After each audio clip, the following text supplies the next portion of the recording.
ce que j'ai envie de vous dire ici, que chaque sentiment d'absence de paix ou chaque point d'énervement, chaque point d'irritation avec soi-même ou avec d'autres personnes a pour but d'être un bouclier contre la présence, l'existence de la paix et de l'amour, de votre véritable grand soi, de votre véritable identité.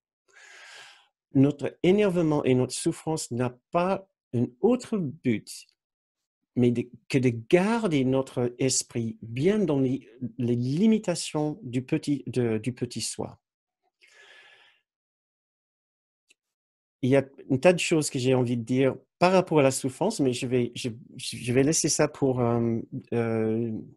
d'autres séances. Il suffit pour cette séance ce soir de savoir que le simple fait de ressentir autre chose que la paix est une façon de tenter de chasser la paix de notre esprit pour la simple raison que la paix n'est pas juste la paix, ce n'est pas juste un sentiment agréable, tout comme l'amour n'est pas juste l'amour, n'est pas juste un sentiment agréable.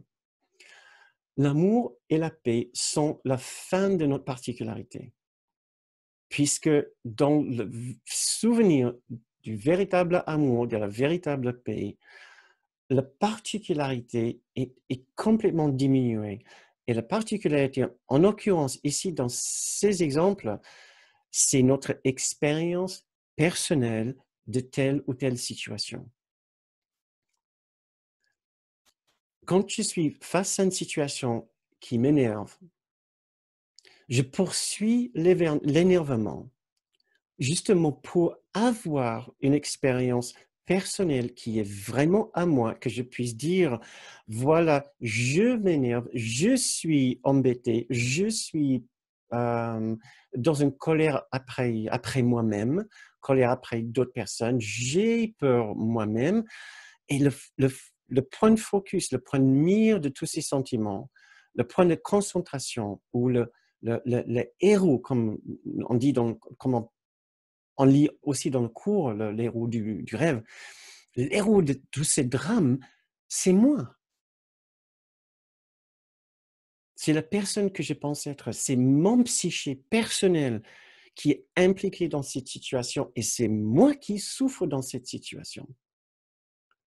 Et nous ne devons pas sous-estimer la puissance de notre attachement à notre souffrance, de notre énervement, de notre impatience, de notre contrariété,